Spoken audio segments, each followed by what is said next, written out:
देखिए यहाँ पर दृश्य नंबर 9 हो चुका है। आगे देखिए सूत्रधार क्या कहते हैं। मौसम के बदलने का लाखों लोगों की जिंदगी पर प्रभाव पड़ रहा है। मौसम का बदलता चक्र, कभी सर्दी, कभी गर्मी, कभी बरसात, कभी अकाल, कभी बाढ़, कभी सूखा, पिघलते हुए ग्लेशियर, बढ़ती हुई ग्लोबल वार्मिंग, इन सब का असर पड़ता है हम सबकी जिंदगी पर। पोल्यूशन बढ़ रहा है, जल, जमीन और जंगल लगातार दूषित होते जा रहे हैं। खेती की जमीन खत्म हो रही है, सब्जियों में केमिकल आ रहा है, लोग बीमार पड़ रहे हैं, जिसके जिम्मेदार हम ही हैं। इस प्रकार से सूत्रधार कहता है कि मौसम के बदलने का लाखों लोगों की जिंदगी पर प्रभाव पड़ रहा है। आगे कहते हैं हम पर्यावरण को बर्बाद कर रहे हैं। नतीजा, परिणाम देखिए, मौसम अपना असर दिखा रहा है। जम्मू कश्मीर, उत्तराखंड, बिहार, उत्तर प्रदेश, तमिलनाडु, केरल और समुद्र किनारे के इलाकों में हर जगह मौसम अपना असर दिखा रहा है। अमीर आदमी, ताकतवर आदमी प्रकृति के संसाधनों का दोहन कर पर्यावरण को खतरा पहुंचा रहे हैं। जो अमीर है, गरीब है, सभी लोग प्रकृति को खतरा पहुंचा रहे हैं। मरता कौन है? किसान, गरीब, आदिवासी, साधन विहीन आदमी जिसके पास पैसा नहीं है। और इन सब का असर ज़्यादा से ज़्यादा पड़ता है तो किसान, गरीब, आदिवासी, साधन विहीन आदमी, इनके ऊपर ही पड़ता है, क्योंकि उनके पास पैसा नहीं होता। कभी सूखे से मरता है, कभी बाढ़ से मर जाता है, तो कभी कर्ज में डूबकर मर जाता है। प्रकृति के समीकरण बिगड़ने से पर्यावरण बर्बाद हो रहा है। कारखानों से निकलने वाला केमिकल नदियों का पानी दूषित कर रहा है, जंगल खत्म हो रहे हैं, कार्बन डाइऑक्साइड गैस की मात्रा लगातार बढ़ रही है, ओजोन परत पर भी असर पड़ रहा है। शहरों में वाहनों की बेइंतहा तादाद भी बढ़ा दी है। नतीजा, जहरीली गैस हमारी सेहत को बर्बाद कर रही है। इस प्रकार से सूत्रधार कहते हैं। आगे देखिए फिलर्स क्या कहते हैं। प्रश्न पहला, मैडम हमें क्यों बदनाम किया जा रहा है? यह जहर हमने फैलाया है क्या? पेट्रोल डीजल यूज़ ना करो, कोयला यूज़ ना करो तो गाड़ियाँ, ट्रेनें, कारखाने कैसे चलेंगे? और थोड़ी बहुत कार्बन डाइऑक्साइड हवा में मिल भी गई तो इससे क्या अंतर पड़ता है? तभी दूसरा आदमी कहता है, ज़्यादातर लोग यही कहते हैं कि क्या अंतर पड़ता है, पर कार्बन डाइऑक्साइड की मात्रा इतनी बढ़ गई है कि ओजोन की परत खत्म हो रही है। हर व्यक्ति, हर कोई यही बात बताता है कि हमारे इतने से कार्बन डाइऑक्साइड से क्या होगा, इतने से जो ओजोन परत है उसमें छेद होगी क्या, इस प्रकार से सोचते हैं। लेकिन धीरे धीरे उसमें छेद हो रहा है। मौसम बदल रहा है, खेती बर्बाद हो रही है, जिंदगियां बर्बाद हो रही है। क्या वो असर नहीं है? पशु पक्षी गायब हो रहे हैं, क्या ये असर नहीं है? हमारी हवा में, हमारे पानी में, हमारे ज़मीन में, हमारे शरीर में जहरीली गैस फैल रही है, क्या ये असर नहीं है? ये सब कुछ जानते हुए भी हम शुतुरमुर्ग की तरह रेत में अपना मुंह गड़ाए हुए हैं। तो दूसरा आदमी कहता है, कुछ फर्क नहीं पड़ता, कुछ अंतर नहीं है इसमें। तो क्या उसमें फर्क धीरे धीरे हो रहा है, मौसम धीरे धीरे बदल रहा है, हमारे खेतियाँ बर्बाद हो रही है, जिंदगियाँ बर्बाद हो रही है, पशु पक्षी गायब हो रहे हैं, तो क्या यह असर नहीं है? हमारे हवा में, पानी में, ज़मीन में, हमारे शरीर में जहरीले गैस फैल रहा है, तो क्या असर नहीं है? इस प्रकार से दूसरा आदमी कहता है। तो प्रश्न दूसरा है, खेत में अगर दवा न डाले, यूरिया न डाले, कीटनाशक न डाले तो अच्छी फसल कैसी होगी? आपने बीवी बच्चों का पेट भी तो पालना है। तो प्रश्न दूसरा है, उसमें पूछते हैं कि यदि हम खेतों में दवा न डालेंगे, यूरिया न डालेंगे, कीटनाशक का उपयोग न करेंगे तो अच्छी फसल हमें मिलेगी नहीं। आखिर हमें बेबी बच्चों का भी तो पेट पालना है। तभी उत्तर में उन्हें उत्तर मिलता है, कीजिए, पर इससे आपकी ज़मीन बंजर हो जाएगी, वहाँ कुछ नहीं उगेगा। यूरिया डालने की वजह से सब्जियों में केमिकल आ रहा है, लोग बीमार पड़ रहे हैं। इस प्रकार से वो कहते हैं। तभी प्रश्न तीसरा, मैडम जी, अगर बड़े बड़े कारखाने नहीं लगाएंगे तो विकास कैसे होगा? तभी उत्तर देते हैं, किसने रोका है कारखाने लगाने से, विकास करने से? लेकिन जहाँ खेती होती है वहाँ कारखाने मत लगाओ। वहाँ कारखाने लगाओगे तो पेड़ काटोगे, जंगल कटेगा तो ग्लोबल वार्मिंग होगी। इस प्रकार से वो समझाते हैं। प्रश्न चौथा, हमें क्या लेना देना ग्लोबल वार्मिंग से? अगर बाहर गर्मी पड़ती है तो मैं अपने घर में एसी चला लूँगा, इससे कौन सी मेरी भैंस की पूँछ उखड़ जाएगी? और अगर उखड़ भी गई तो मैं अपनी भैंस को भी एसी में बिठा लूँगा, मुझे क्या अंतर पड़ता है? इस प्रकार से वो जवाब देता है। उत्तर में कहते हैं, ठीक कहा, तुम्हें क्या फर्क पड़ता है? ये आपने ठीक ही कहा, आज नहीं पड़ता लेकिन कल पड़ेगा। रेगिस्तान में बर्फ़ पड़ रही है, कुछ साल पहले यूनाइटेड अरब अमीरात में बर्फ़ पड़ी, ठीक है? चला लो एसी, लेकिन याद रखना, रहना इसी दुनिया में है, चांद पर नहीं।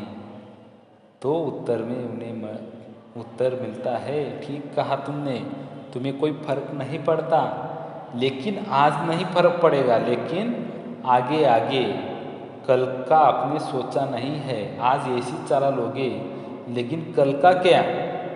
रहना तो आपको इसी दुनिया में है, चांद पर तो नहीं जा सकते। इस प्रकार से जवाब मिलता है।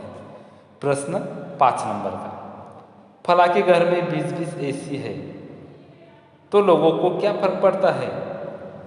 वे अपने स्विमिंग पूल का पानी रोज बदलते हैं, उनके घर में 3-3 गाड़ियां हैं, एक उनके लिए, एक उनकी बीवी के लिए और एक उनके कुत्ते के लिए।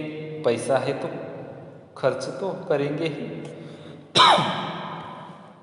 तो यहाँ पर प्रश्न 5 नंबर का है। तो यहाँ पर बताया गया है कि किसी के घर में 20-20 एसी है तो लोगों को क्या फर्क पड़ता है? लोग अपने स्विमिंग पूल का पानी रोज रोज बदलते हैं।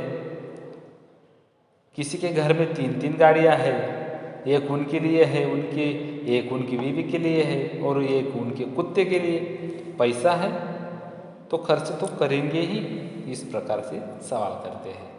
तभी उत्तर में उन्हें जवाब मिलता है, आप ऐसा खर्च कर सकते हैं, लेकिन नेचुरल रिसोर्सेज को खर्च करने का किसी को कोई हक नहीं बनता। आप ऐसे फालतू खर्च आप कर सकते हैं, लेकिन हमारे नेचुरल रिसोर्स को जो खर्च लगता है उसे खर्च करना क्या आपकी जिम्मेदारी नहीं है? आपके पास पैसा है, इस्तेमाल कीजिए, लेकिन नेचुरल रिसोर्स हम सबके हैं, किसानों के हैं, गांव वालों के हैं, गरीबों के हैं, हम सबके हैं। उसे बर्बाद करने का किसी को कोई हक नहीं बनता। इस प्रकार से उन्हें जवाब मिलता है। फर्क पड़ता है साधन विहीन लोगों को, फर्क पड़ता है उनको जिनके पास कुछ नहीं है। ज़्यादातर लोग ये समझते हैं कि गैस, तेल, कोयला बहुत सारा है, कभी खत्म नहीं होगा, पर गैस कितने साल चलेगी? लोगों को हमेशा यही लगता है कि गैस, तेल, कोयला बहुत सारा है, वो कभी खत्म नहीं होगा, लेकिन वह कितने साल तक चलेगा? आखिर एक न एक दिन तो खत्म ही होगा। इस प्रकार से कोयला कितने साल चलेगा? पेट्रोल डीजल कितने साल चलेगा? आने वाली पीढ़ियों को हम सब मिलकर अंधे युग में ढकेल रहे हैं। क्या चाहते हो, लोग पानी के लिए युद्ध करें, ऑक्सीजन के सिलेंडर साथ लेकर चले, खाने के लिए एक दूसरे को नोच डाले। प्रकृति से खेलकर हम बर्बाद कर रहे हैं खुद को और आने वाली पीढ़ियों को। क्या चाहते हैं, आज के इसी युग में ये सारी संपत्तियों को बर्बाद कर डाले हम। आने वाले जो हमारी पीढ़ियां हैं उनको हम अंधयुग में ढकेल रहे हैं।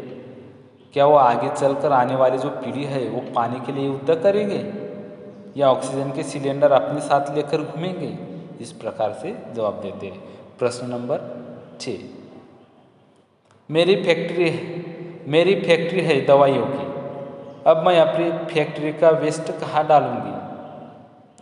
वह समुद्र बहुत बड़ा है, वहाँ पर सब कुछ डाइल्यूट हो जाता है।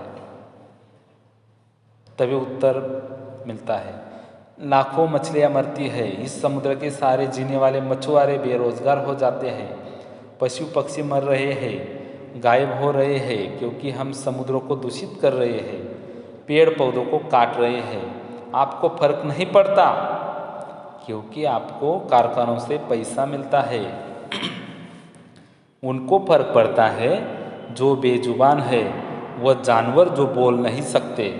आपको तो कोई फर्क नहीं पड़ेगा क्योंकि आपको अपने कारखानों से पैसा मिलता है, लेकिन फर्क तो उन्हें पड़ेगा जो बेजुबान है, जो बोल नहीं सकते।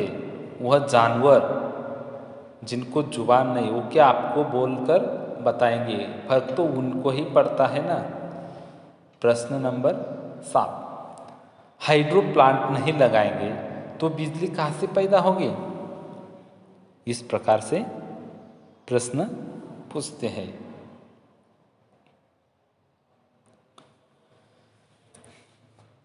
उत्तर में जवाब मिलता है, हम शोर इसलिए मचाते हैं क्योंकि आप लोग बहरे हैं। हम लोग शोर मचाते हैं उन लोगों को सुनाने के लिए जो लोग सुनना नहीं चाहते। क्योंकि हम सोलर प्लांट नहीं लगा सकते। सोलर प्लांट इतने महंगे क्यों है? वे लोगों की पहुंच से परे क्यों है? जितनी कीमत में न्यूक्लियर प्लांट लगता है उतनी कीमत में हजारों विंड मिल लग सकते हैं जिससे करोड़ों लोगों को बिजली मिल सकती है। हम सब मिलकर इसे प्रोत्साहन क्यों नहीं देते? इस पर रिसर्च क्यों नहीं करते? जिस तेज़ी से क्लाइमेट चेंज हो रहा है, क्या इस पर रिसर्च की ज़रूरत नहीं है? उसके लिए एक्शन लेना क्या हम सबकी जिम्मेदारी नहीं है?